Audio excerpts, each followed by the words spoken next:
हे गुन्हे बघा, 30 गुन्हे त्यांच्यावर दाखल आहे. 30 गुन्हे. आणि हे मी नाही दाखवत आहे, हे त्यांच्या प्रभागात वाटले जात आहेत.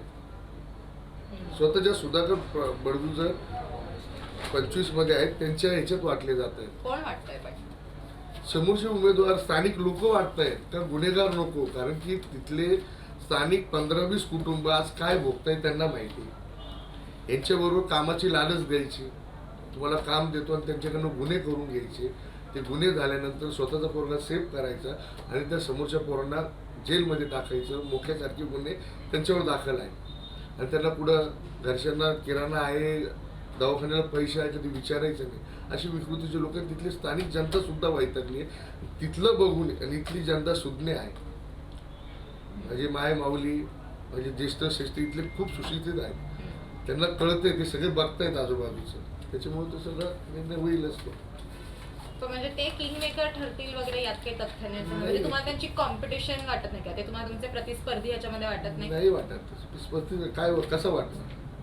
तो आत्ताचा आलेला आहे. माझ्या इथं त्याचं मतदान नाही, मतदान यादीत नाव नाही. सगळ्यात महत्वाचं प्रभाग 29 मध्ये, या प्रभागामध्ये त्याचं मतदान नाही, त्याचं घर नाही, त्याचं दार नाही, त्याचं ऑफिस नाही. तसे लोक इथं त्यांना मान्य करणार.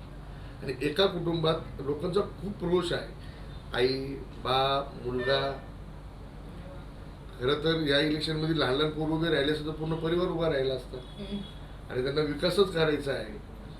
तर घरात एक कोणी नगरसेवक असलं तर चालतंय. जर खरंच तुम्हाला जनतेची सेवा करायची आहे ना, तर एक नगरसेवक तुम्हाला भरपूर झालेला आहे. का तुम्हाला आई लागते? का तुम्हाला मुलगा लागतो? का बाप लागतो? का एका कुटुंबातले? का तुमच्याकडे कार्यकर्ते नाहीये? कार्यकर्ते तुम्ही मोठे नाही करू शकत, नाही करू शकत. परंतु वृत्तीपत्र महापालिकेत जाऊन कसं आपलं पोट मोठं करता येईल हेच त्यांचं ध्येय फक्त, बाकी काही नाही.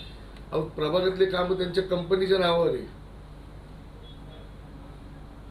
लक्षात घ्या, जे प्रभागातले रस्त्याचे काम निघू द्या, इलेक्ट्रिकलचे निघू द्या, पाणी पुरवण्याचे निघू द्या, पंपिंग स्टेशनचे निघू द्या, हे सगळे कामं त्यांच्या कंपनीच्या नावावर आहे. आता तर त्यांनी इतकी मोठी युक्ती लावलेली आहे, ते बोलणार नाही मी. त्यांच्या घरातले मित्र परिवारांच्या नावावर काय काय करून ठेवलंय ना, सगळं काढतोय मी पण. मी पण काही सर्वसाधारण कुटुंबातलं आहे, मी पण काही शांत बसणार नाही. मला जी उभारी माझ्या माय माऊलीने दिली ना, परवा तुम्ही माझी रॅली बघितली असेल, मला खूप हुरूर आलाय आणि उत्तर देईल त्यांना मी त्याच्या पद्धतीने.